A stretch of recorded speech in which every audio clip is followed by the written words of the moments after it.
तो सबसे पहले मेरी सभी सकलजनों को मेरा सेवा जोहार। जय सेवा जय गुणवाना जय बढ़ाधन।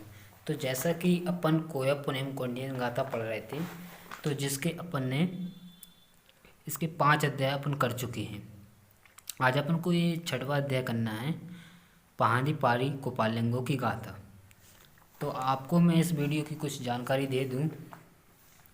जो यह पुस्तक है कोया पुनेम कौंडियन गाथा, इसके जो सहलेखक हैं तिरुमाल बारेलाल वरकड़े, और जो लेखक है तिरुमाल पीएस धुर्वे जी हैं। आपको मैं एक चीज़ और बता दूं, तो इसके जो गोंडी प्रचारक हैं, गोंडी धर्म प्रचारक हैं तिरुमाल मदन सिंह वरकड़े जी।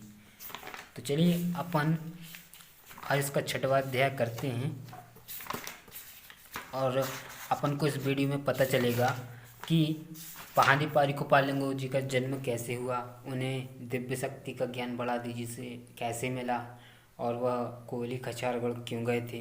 आज अपन को बहुत सारी सवालों को जवाब इस वीडियो में मिल जाएंगे।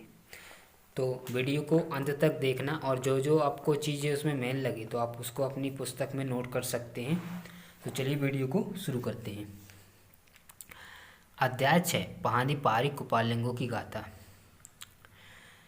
तो मैं आपको भावार्थ बस बताते जा रहा हूँ, जिससे कि वीडियो लंबी नहीं होगी और आपको समझने में आसानी होगी।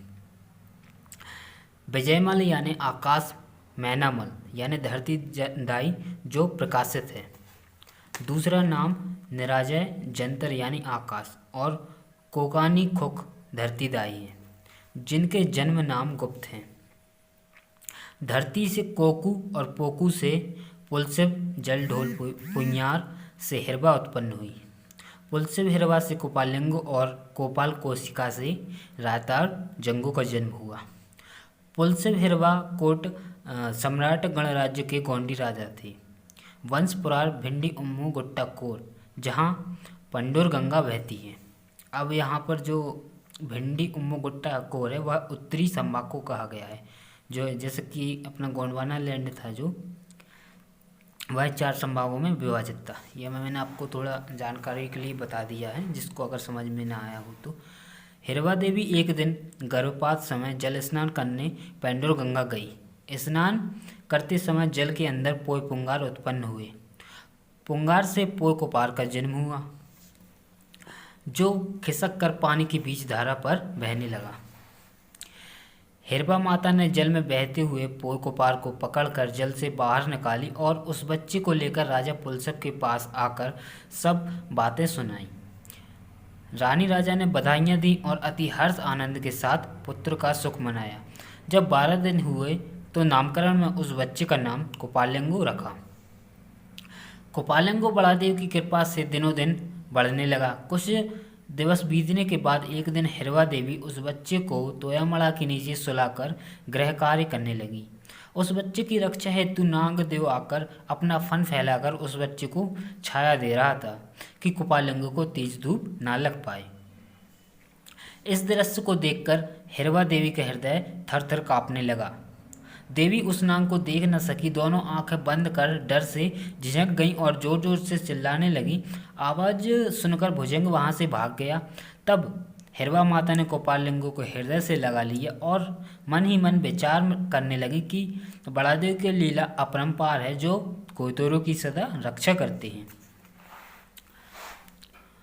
गोपाललिंगो कुछ दिन बीतने के बाद एक दिन पेंडोर गंगा नदी की ठंडी ठंडी रेत में सो गया। गहरी नींद आ गई।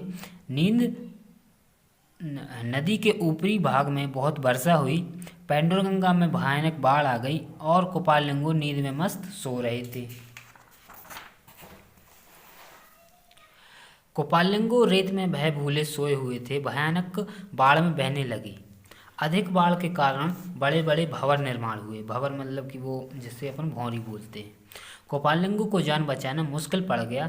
तब गोपाललिंगो पांधी फूल भंवर पर फेंकते गए, जिससे भंवर शांत हो गई। गोपाललिंगो आसानी से पार लग गए। तब गोपाललिंगो जल से बाहर नदी की तट की ओर बाहर निकल आए। तब गोपाललिंगो उस दिन जब बाढ़ से स्वयं प्राण बचाया। पांधी फूल फेंकने के कारण बाढ़ की भंवरें शांत होने से गोपाललिंगो का नाम पहाड़ी पारी गोपाललिंगो हुआ। यह नाम संसार में जग जाहिर है। पहादी गोपाललिंगो अपने घर आए तब पहादी गोपाललिंगो को पुल से भैरवा माता ने देखा तो उनके हृदय में खुशी की लहर दौड़ पड़ी। गोपाललिंगो के हृदय में यही बात गूंज रही थी कि कोय समाज को किस तरह बुद्धिमान बनाया जाए। कुछ दिन बाद फिर पहादी गोपाललिंगो पेंडुलगंगा पर गए और अपनी विचारधारा से विचार करते करते उस दिन भी रेत के ऊपर गहरी नींद में सो गए। गहरी नींद लगने से गोपाललिंगो वर्षा हेतु समय जाग नहीं पाए और भयानक वर्षा हुई। उत्तरी छोर पर उस दिन भी भारी बारिश हुई, बड़ी बड़ी बूंदों वाली बारिश हुई, जिससे पेंड्रोगंगा नदी में भयानक बाढ़ आ गई। वहाँ सोए हुए पहादी गोपाललिंगो बाढ़ में बहने लगी।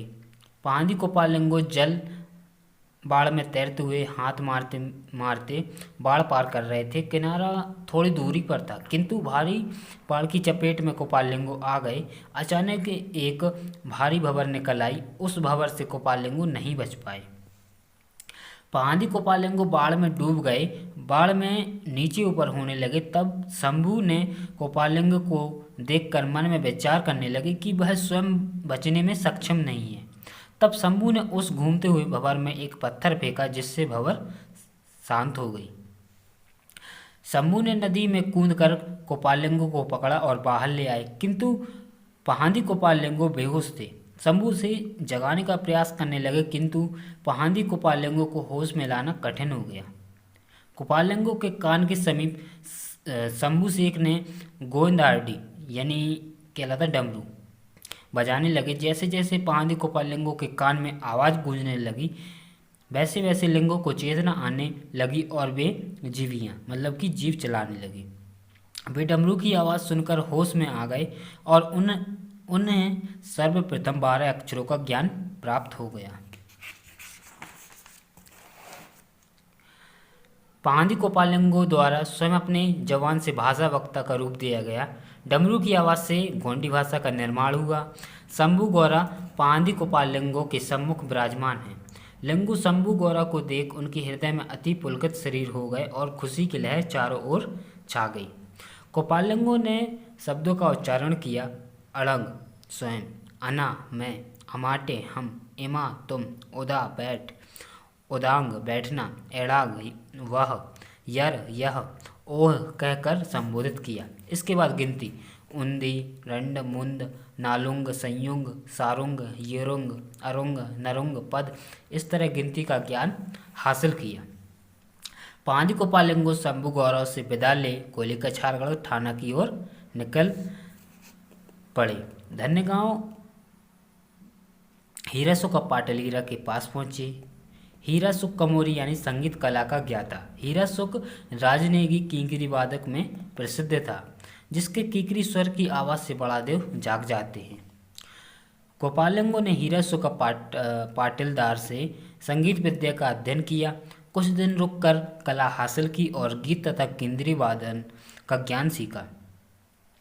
मुट्टा एकांत शांत स्थान सगा सावरी मतलब कि सेमरी पेड़ के नीचे फड़ा पहनकर ध्यान लगा बैठ गए और जगत में होने वाले अच्छे बुरे के बारे में सोचने लगी। पहादी गोपाललिंगो पूरब की ओर मुख करके सीना तान कर गढ़ पर्वत को देख रहे थे। नैन की ज्योति उस पर्वत पर पड़ी। नैन पड़ते ही पर्वत फटकर 2 भाग हो गया। इस आश्चर्यजनक घटना को दिव्य शक्ति से देख लिया। सूर्य की किरण मुख पर पड़ते ही आज भी पर्वत 2 भागों में दिखाई देता है। संयमोद वेरची साधना नित्य नियमों के द्वारा आत्मज्ञान खुल गए। ज्ञान को पाने के लिए पहादी गोपाललिंगो बार बार स्मरण करने लगे कि हे बड़ा देव, मुझे दिव्य ज्ञान से परिपूर्ण सदैव रखना। गोपाललिंगो अखंड तपस्या करने लगे। तब बड़ा देव ने प्रसन्न होकर दिव्य ज्ञान प्रदान किया। उन्होंने सिमरी मड़ा वृक्ष के नीचे बैठकर फड़ापेन के ध्यान में मगन लीन होकर सत्य ज्ञान को प्राप्त किया। सत्य ज्ञान से कोयतूर गोंडी समाज को ज्ञानवान बनाने के लिए एवं गोंडी धर्म संस्कृति का प्रचार प्रसार कर गौड़वाना को जगाने का कार्य प्रारंभ किया और गोत्रों का विभाजन कर सभी को अलग अलग स्थान दिया, जो देवठाना के रूप में विराजमान है। अगर आपको यह वीडियो अच्छी लगी हो तो हमारे चैनल को सब्सक्राइब करें और वीडियो को लाइक करें। जय सेवा, जय गौड़वाना, जय वड़ादेव। मिलते हैं अगली वीडियो में। और अगली वीडियो का टॉपिक अपन का माँ कंकालिनी की चरित्र गाथा जरूर देखें। इसमें अपन को बहुत सारी जानकारी मिलेगी। धन्यवाद।